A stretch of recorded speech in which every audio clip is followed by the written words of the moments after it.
Abanyarwanda barasabwa kwirinda no kumena juice ya Salama n'inzoga yitwa Intwari. Amafoto oni Diedone wa rotorovise.com ku itariki 20 Ukwakira 2025 ati umuvugizi wa RIB Dr Murangira Bitse yavuze ko abafashwe asaga 75 barimo 15 mu mujyi wa Kigali.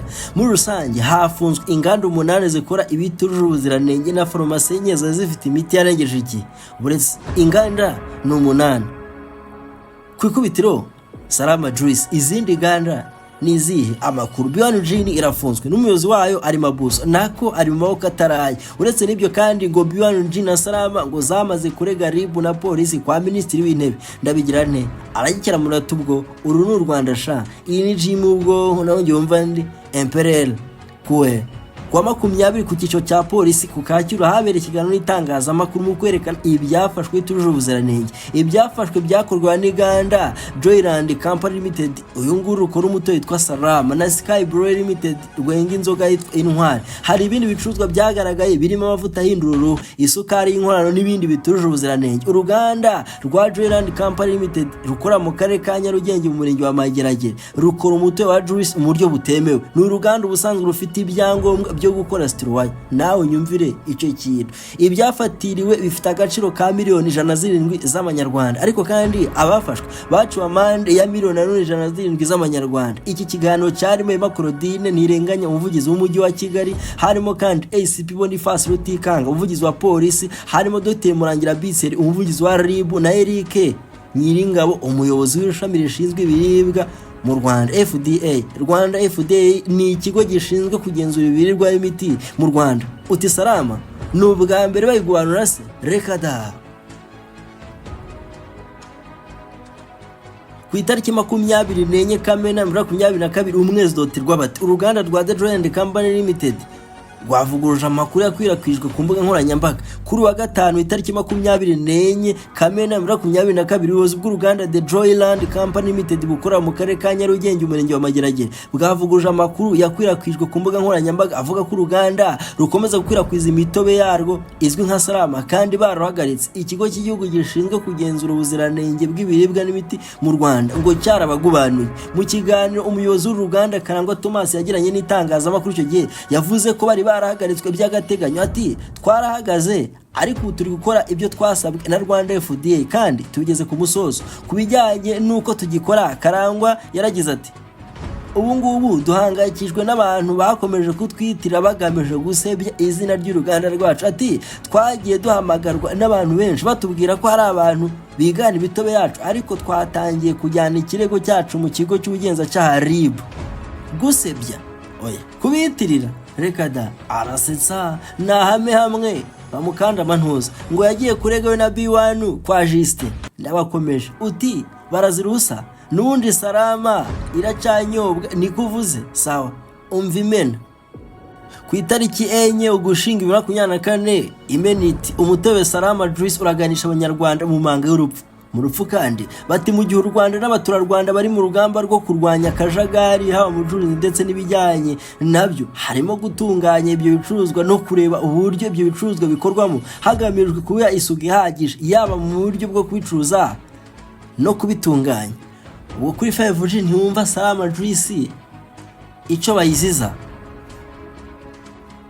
Umuvugizi wa RIB Dr Murangira Bitse icyo gihe agira inama ba rwemeza mirimo ko akwiye gukora nk'uko itegeko ribigena kuko nabo amateka bareba. Ati wa rwemeza mirimo ni bihugu budahangarwa kubwo kudakurikiranwa n'amategeko igihe cyose bayarenzeho cyangwa ngo bigwe ubasha ngo kudakurikiza icyo amategeko ateganya. Rwemeza mirimo ntabwo agomba kurutisha inyungu ze bwite ubuzima bw'abanyarwanda. Uracyumvise se? Murangira akomeza asaba abayobozi b'inzego z'ibanze n'abaturage muri rusange kudahishira icyaha cy'ubugome ndetse bagatanga amakuru kugiye kuko byose ari inshingano z'umuturage n'umuyobozi mwiza. Wacyumvise ko ari icyaha cy'ubugome. Naho Dr Nyiringabo Eric umukozi w'ikigo cy'igihugu gishinzwe ubugenzuzi bw'ibiribwa n'imiti mu Rwanda FDA we yavuze ko ibyafashwe bituje ubuziranenge byavanwe ku isoko asaba abaturage kuba maso ko tukibona. Ati bikimara gufatwa byateshwa agaciro ibyangombwa bari barahawe. Turanabasaba kugarura ibicuruzwa byabo bakabikura ku isoko aribo baza aho bari barabigurishije. Mana ibya Salama byihorere gato. Kugeza ubu amakuru yizewe warambuye yerekana ifungwa by'umukoresha wa B1G na kumuyobozi arurujije. Icyakora amakuru atandukanye avuga ko iri fungwa rishobora kuba rifitanye isano n'iperereza riheruka ryakozwe mu bikorwa by'inganda no kugenzura uko bikora. Ngo hari indwara zidakira ntibakuyobye abona abatazi ko burya buri ndwara igira ikimera kivura. Ndakora umunsi wawe na muganga kondo uzahita witandukanya n'ibinyoma nk'ibyo. Inyatsi, amashitani, inkoresho n'igitsina cyawe ni gito bikagutera ipfunwe. Wabuze umugabo bikazonga ngo ubukwe bwawe bupfira kuri finale. Umutuzi wawe wapi we n'uwo mwashakanye murapfakana kari ntabe wiyobya byabasa ukiyakira. Wabuze imihango irakubabaza. Ngo niwigiyemo wowe ntikama muganga kondo gusanga uri hose. Buretse gato barakuroze nawe uratuze. Uretse nibiwuherano amahembe na nyabingi ubwe ntiyongera kugutinyuka. Uruzi n'ikindi se gutsirika no gukongora inyatsi na karande nibyo bintu biri simple. Reka da n'ikibwara kigarura ko gufasha no kubona akazi ndagira nte. Urya kandi ntukeneye ibya mirenge ku ntenyo ngo ugire amagara mazima. Umwijima wakuzonze, diabete na amibe nabyo ukundi utuwo ninde numwe rukumbi mu Rwanda kandi ujya kumugana binga no gutetesha amagara yawe. Nibyo rwose ubuvuzi gakondo bushingiye kumera bugira isoko imwe rukumbi kwa muganga gakondo ukora mu mujyi wa Musanze. Singutinze kandi nimero niyo ubahanze. Ibyo si ikibazo ko DHR burya yazigi oya winshimira aho guzishimire kubanguka. Until next time. Ikindi ngo nuko ikirego bamaje kugeza kwa Minisitiri w'Intebe bifatanyije Salama Juice Kaduhera Ngansenga yumva yemiwigihe.com ku itariki 8 Nzeri 2025 saa 6:46 ati Kidumu yagizwe brand ambassador wa B1G. Nuwimagese bahu abarundisha ubusuzanye iminyaku na kimikoshi avanye mu cibitoki. Kidumu ari muhanzi wakomeye i Burundi akaba umwe mu bamaranye igikundo mu muziki wa karere ka Afurika y'Uburasirazuba. Yahawe amasezerano y'imyaka 2 yamamaza ibinyobwa bya B1G byengwa n'uruganda Roots Investment Group Limited. N'amasezerano uyu muhanzi yasinyiye i Kigali ku itariki 8 Nzeri 2025 nyuma yo gusura uruganda akanasobanurwa uko ibinyobwa bya B1G byenga. None nyuma y'ukwezi kumwe barayigubanuye ikinyobwa cyamamazwaga n'ibyamamare nawe usanzwe uzi buri ngwi na buri kantu urabaza mawushi buri kanya. Platini Pise uramwibagiwe ngo ntubyibuka. Platini P yagizwe brand ambassador wa B1G. Amafoto nigena Giovanni w'inyarwanda ku itariki 18 Nzeri 2025 saa 5:52 z'ijoro. Giovanni ati umuhanzi Neme Platini wamenyekanye nka Platini P yagizwe brand ambassador w'inzoga ya B1G nyuma y'igihe gito. Kidumu n'abagizwe brand ambassador w'inzoga hanze y'u Rwanda ku itariki 8 Nzeri 2025. Kidumu ari mu bahanzi bakomeye i Burundi akaba umwe mu bamaranye igikundo mu muziki wa karere ka Afurika y'Uburasirazuba. Yahawe amasezerano y'imyaka 2 yamamaza ibinyobwa bya B1G byengwa n'uruganda Roots Investment Group Limited.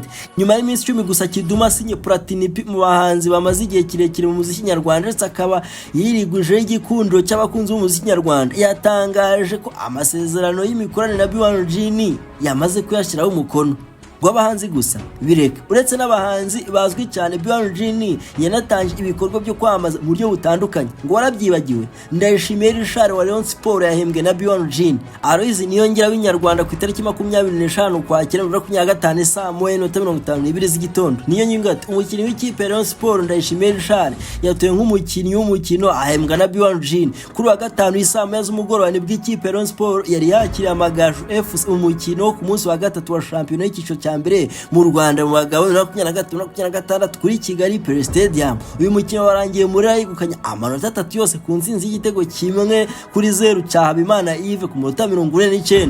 Buri match ya Rwanda Premier League 200 B1G irabyishura kuri man of the match. Uracumvise se uyu munsi bayigubanuye nako bayikebanyije sawa irazira ikibaho. Mwibutse se ko no muri Rwamagana Expo yari ihari naho se muri MTN Wacu Muzika Festival ntubyibuka. Muri make ayo dufite nuko nakamakuru atangwa nuko umuyobozi wa B1G afunzwe nako ari mu Katara nyuma y'uko iperereza ryatangijwe kuri we na cya kigo cye gikora B1G. Iri fungwa kandi nta kabuza rifite aho rihuriye na ryagenzurwa rimaze iminsi rikorwa ryahitanye Salama Juice. Ibimenyetso byerekana ko haba hari ibyaha byakozwe mu ifungo ry'izi nganda. Bikaba byo byatumye aba bayobozi b'izi nganda batanga ikirego kwa Minisitiri w'Intebe ngo abafashe ikisi.